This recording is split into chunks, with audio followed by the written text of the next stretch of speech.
வணக்கம். 4 மணி செய்திகளை வழங்குவதற்காக நான் காயத்ரி. விரிவான செய்திகளை பார்ப்பதற்கு முன்பாக தலைப்புச் செய்திகளை பார்க்கலாம். திருப்பரங்குன்றம் மலை முழுவதையும் மத்திய தொல்லியல் துறை கட்டுப்பாட்டின் கீழ் கொண்டுவரக் கோரிய வழக்கு முடித்து வைப்பு.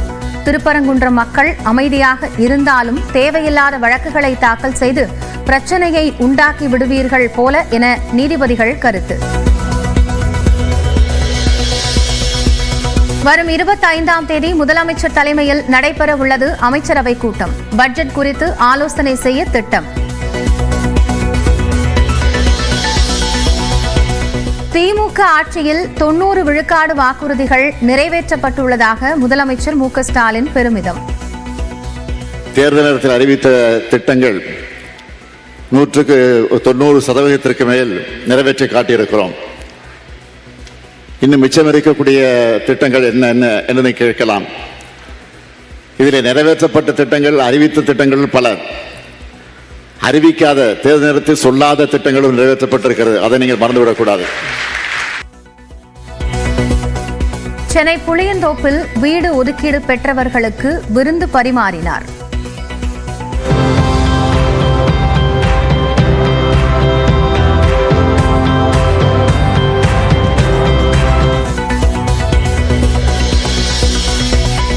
புயல் வெள்ளத்தால் பாதிக்கப்பட்ட தமிழ்நாட்டிற்கு நிதி ஒதுக்காத மத்திய அரசு. ஆந்திரா உள்ளிட்ட 5 மாநிலங்களுக்கு 1554 கோடி ரூபாய் ஒதுக்கீடு.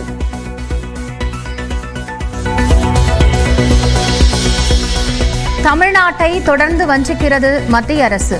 வெள்ள பாதிப்பிற்கு நிதி ஒதுக்காதது குறித்த நியூஸ் 8 கேள்விக்கு துணை முதலமைச்சர் உதயநிதி பதில். SDRF ஃபண்ட்லேருந்து ரிலீஸ் பண்ணியிருக்கிறாங்க. அந்த கிட்டத்தட்ட 600 கோடி ரூபாயும் நம்ம கேட்டது கிட்டத்தட்ட 6600 கோடி ரூபாய் கேட்டோம். 900 crores ஒதுக்கியிருந்தாங்க. மீண்டும் வலியுறுத்தி கேட்டிருக்கிறோம். தொடர்ந்து தமிழ்நாடு வஞ்சிக்கப்பட்டிருக்கிறது. தமிழ்நாட்டு மக்கள் பார்த்துக்கிட்டு இருக்காங்க.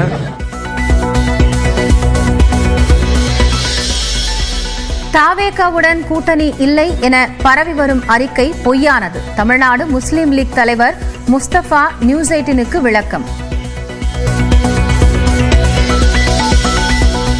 விஜயின் தாவேகாவுடன் நாம் தமிழர் கட்சி கூட்டணியா?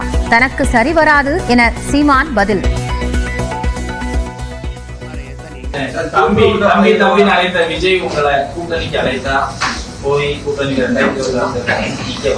ஆட்சி அதிகாரத்தில் இருந்த பெரிய பெரிய தலைவர்கள் கூப்பிட்டே நான் போகல. அது எனக்கு சரி வராது. நான் எடுத்துக்கிட்டு போற அரசியலுக்கு சரி. தனக்கு பின் யார் தலைவர் என்ற போட்டியால் நாம் தமிழர் கட்சியிலிருந்து விலகுகிறார்கள் என்று சீமான் விளக்கம். வருண்குமார் தேவையில்லாமல் சீண்டினால் வெறிதான் வரும் என்றும் மதுரையில் பேட்டி.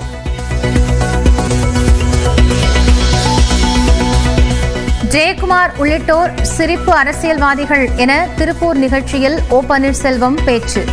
OPS ஒரு கொசு என ஜெயக்குமார் கூறியிருந்த நிலையில் பதிலடி. ஜெயக்குமார் ஒரு படத்துல சிரிப்பு போலீஸ்னு சொல்லி, அது மாதிரி இவர்களெல்லாம் சிரிப்பு அரசியல்வாதிகள்.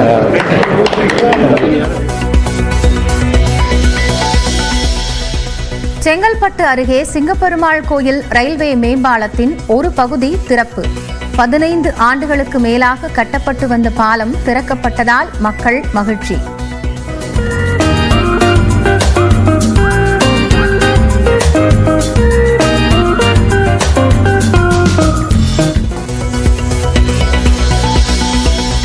சென்னை தாம்பரம் அருகே வேங்கைவாசல் கிராமத்தில் ஆக்கிரமிப்புகள் அகற்றம். எதிர்ப்பு தெரிவித்து வாக்குவாதத்தில் ஈடுபட்டவர்களை கைது செய்த காவல்துறை.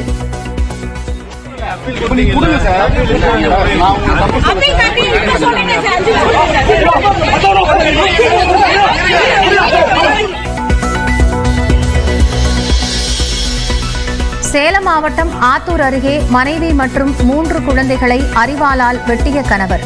2 குழந்தைகள் உயிரிழந்த நிலையில் மேலும் 2 சிகிச்சை. முல்லைப்பெரியாறு விவகாரத்தில் பள்ளி குழந்தைகள் போல் சண்டை போடக்கூடாது. கேரளா மற்றும் தமிழ்நாடு அரசுகளுக்கு உச்சநீதிமன்றம் அறிவுறுத்தல்.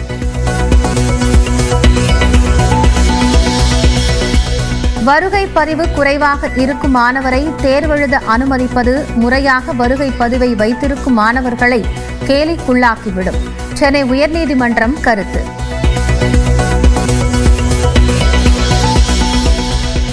டெல்லியின் புதிய முதலமைச்சராக தேர்வு செய்ய இன்றிரவு 7 மணிக்கு பாஜக எம்எல்ஏக்கள் கூட்டம். பர்வேஷ் வர்மா, விஜேந்தர் குப்தா உள்ளிட்டோர்களில் ஒருவர் தேர்வாக வாய்ப்பு. நில ஒதுக்கீடு முறைகேடு வழக்கில் கர்நாடக முதல்வர் சித்தராமையா மற்றும் மனைவி லட்சுமி ஆகியோரை விடுவித்தது லோக் ஆயுக்தா நீதிமன்றம். முறையான ஆதாரங்கள் இல்லாததால் விடுவிப்பதாக நீதிபதி உத்தரவு.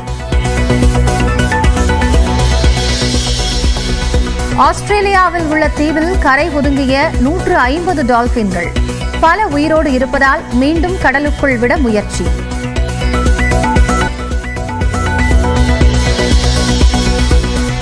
மீண்டும் 64,000 ரூபாயை கடந்த தங்கம் விலை. இன்று சவரனுக்கு மேலும் 520 ரூபாய் உயர்ந்து 64,280ற்கு விற்பனை.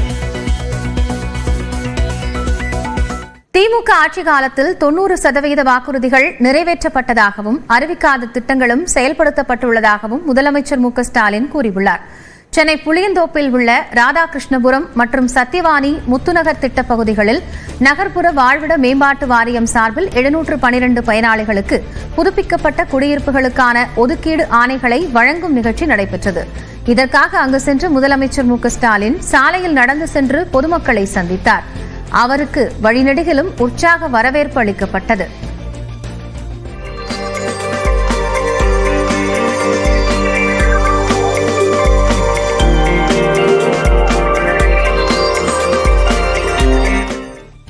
பின்னர் நடைபெற்ற நிகழ்ச்சியில் பயனாளிகளுக்கு குடியிருப்பு ஒதுக்கீட்டிற்கான ஆணைகளை முதலமைச்சர் வழங்கினார். முன்னதாக நிகழ்ச்சியில் பேசிய அவர் வட சென்னையை வளர்ச்சி சென்னையாக மாற்றியுள்ளதாக கூறினார். மேலும் திமுக அரசு தேர்தல் வாக்குறுதிகளில் இல்லாத திட்டங்களையும் செயல்படுத்தியுள்ளதாக மு க ஸ்டாலின் தெரிவித்தார்.